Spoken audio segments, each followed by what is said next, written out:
Mr. Quink's Garden. Once upon a time, not very long ago, Mr. Brown took his family for a day in the country. There were Mrs. Brown, the mother, Annie Brown, the little girl, and Tommy Brown, the little boy. "We'll all go, every one of us," said Mr. Brown. "The country's lovely now. We shall enjoy it. Take food enough for the whole day, Mother." So Mrs. Brown cut ham sandwiches and tomato sandwiches and packed them into cardboard boxes. She took 2 bottles of lemon barley water. She packed 4 oranges and 4 bananas into a basket with the bottles. She took a large tin of fruit salad and 4 cardboard plates and spoons to eat it with. And, last of all, she took 4 bars of chocolate and a bag of peppermints. So you can see that the Brown family meant to have a good feast. It was a lovely day when they set off in the bus. The sun shone brightly. The sky was as blue as the bluebells that were beginning to peep in the woods. The birds in the hedges sang gaily, and the banks were yellow with primroses. Mrs. Brown was happy. She sat in the bus and looked at everything. Mr. Brown was happy too. The children looked out for an ice cream man with his cart, for they each had pennies to spend, and they wanted ice cream. They were happy too. They got off the bus at last and walked into the woods. The sun was so hot that they were glad of the shade. Tommy and Annie danced on in front, shouting to their mother to look at the bluebells. Mr. and Mrs. Brown carried the bags and basket. "Look for a nice place to sit, Annie," called Mrs. Brown. Presently they found one. It was the prettiest place in the wood, and although they did not know it, it was really the garden belonging to Mr. Quink, the old brownie. He lived in the old oak tree, under whose branches the Brown family sat. He had a close-fitting door in the trunk of the tree, and a small window with a tiny curtain of moss. Nobody ever knew he lived there, except the little folk, of course, for Mr. Quink never showed himself to ordinary people. Now, Mr. Quink was very proud of his garden, and he worked there every night. There was a tiny stream running through it, and he had planted primroses neatly along each side.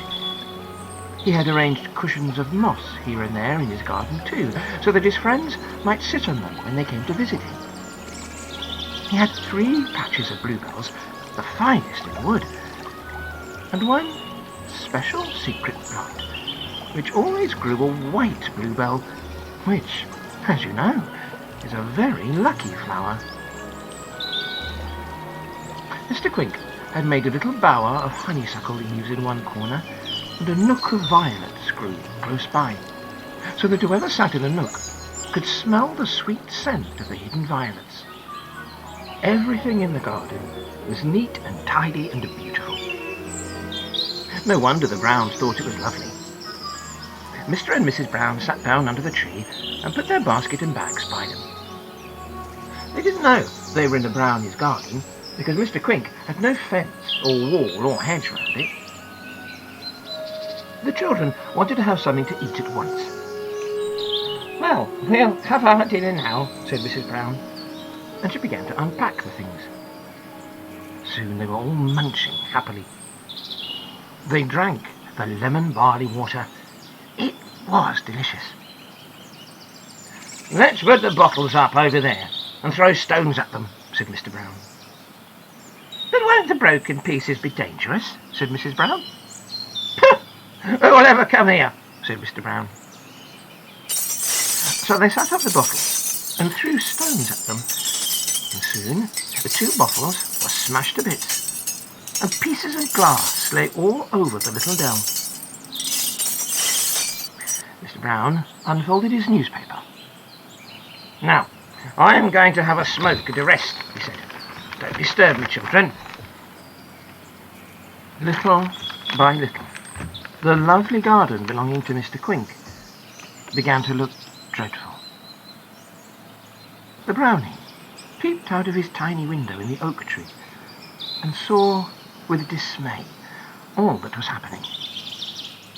He saw Mrs. Brown peel oranges for the children and throw the peel on the grass. He saw the children eating bananas and throwing the skins at one another, for they were not very well-behaved children. He saw Mr. Brown throw his empty cigarette packet into the honeysuckle bower. The Brown family stayed there all the afternoon. It was so peaceful, and the birds sang so sweetly. They had their tea there too, and soon it was time to go home. Mrs. Brown looked round at the mess, and couldn't help feeling a bit sorry about it. "Are there any litter bins or baskets anywhere?" she asked. "Perhaps we ought to put this mess into one." "There aren't any, Mother," said Tommy. "This is quite a wild part of the wood. I don't suppose anyone comes here but us. All the same, our teacher always tells us at school not to spoil the country. Do you suppose we ought to take our rubbish back home with us?" "I'm not carrying back all that litter," said Mr. Brown at once. He was rather a selfish man. "Leave it here. No one will ever know." "Mother, let's take these bluebells home with us," cried Annie. "And let's dig up those primroses and violets by the root. And some of this moss. They'll be fine in our garden at home." So they dug up Mr. Quink's finest primroses and violets and moss, and picked all his bluebells. And then they found the lucky white bluebell. So they dug up its bulb and put that in the basket too. Then home they went. Mr. Quink opened his front door and crept out. When he saw his beautiful garden scattered with broken glass, orange peel, banana skins, cardboard boxes, empty bags and packets, chocolate paper and sheets of newspaper, when he saw his lovely plants gone and his moss spoilt, he sat down on a stone and cried big tears.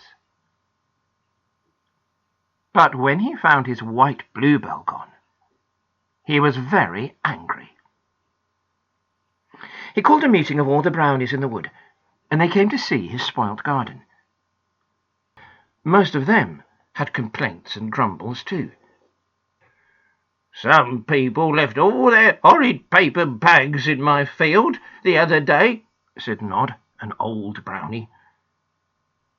"And some boys threw broken bottles into my stream, and I cut my feet when I paddled there," said Doolin, a small, bright-eyed brownie. "But these browns are the worst of the lot," said Mr. Quink fiercely. "Look at this mess. Whatever shall I do with it?"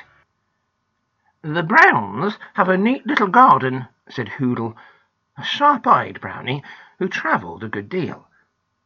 "As all this mess belongs to them, why not take it back to them and put it into their own garden?" "That's a good idea," said all the brownies at once. "They don't seem to mind litter and rubbish and mess, so maybe they won't bother about broken bottles and papers and peel in their own garden." "I can give them about 6 old newspapers I've picked up from my field at one time and another," said Nod. "And I can give them a sack full of broken glass," said Doolin. "We'll go tonight and dump everything in the Browns' garden," said everyone. "Just the thing. How pleased they'll be to get such a nice lot of rubbish back." So, that night, 7 brownies all made their way from the wood and rode on the back of the midnight owl, who flies to and from the town. When they got to the Browns' garden, they landed on the grass and opened their sacks. They shook out the glass all over the neat lawn. They threw the newspapers where the wind could blow them around. They scattered the paper and boxes and peel and skin here and there. And just as they were going, Mr. Quink stopped short and pointed to something. "Look," he said, "my lucky white bluebell. I must take that back with me." "And see, here's a lupin plant just flowering," said Nod. "I haven't had one of those at home as the Browns took your flowers, Quink, they probably wouldn't mind us taking theirs. I must have that lupin."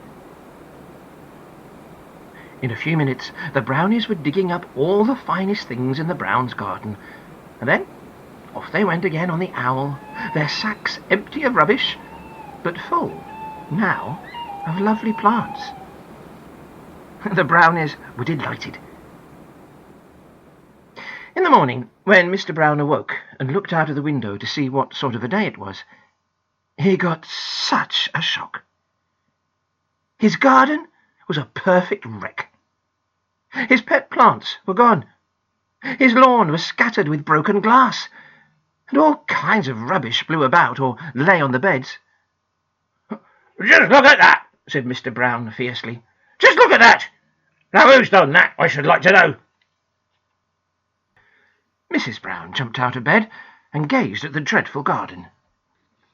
Tears came into her eyes, for she loved her little garden. "Oh, how can anyone be so horrid?" she said. Tommy and Annie were angry too. "What a terrible mess," said Annie. "Why don't people clean up their litter properly, instead of throwing it into our garden?" Well, Mr. Brown told the policeman, and the policeman wrote a lot of things down in his notebook, and said he would keep a watch on the garden and see it didn't happen again. And Tommy and Annie spent the whole morning clearing up the mess and making the garden neat. Mr. Brown had to buy some more plants in place of the ones that had gone, and he was very angry about it. Well, will you believe it? Although the policeman watched carefully the next night, somebody he didn't see came and emptied all sorts of rubbish in the Browns' garden again. It was most extraordinary, because although the policeman saw the rubbish being thrown about the garden, he couldn't see who was throwing it. The Brownies were invisible to him, for he didn't believe in fairies. He was frightened and ran all the way back to the police station. And do you know, the Brownies still come every other night or so and give to the Browns all the rubbish that people leave about the countryside. Their garden is a dreadful sight, and they can't do anything about it. Annie is beginning to wonder if it can be the little folk who are doing it, and she wishes the Browns hadn't been so untidy in the wood that day. "I shall put up a notice to say we're sorry and won't spoil the country again," said Annie to herself. "Then the little folk will stop bringing us rubbish." So she's going to do that tonight, and then the Brownies will have to choose someone else's garden.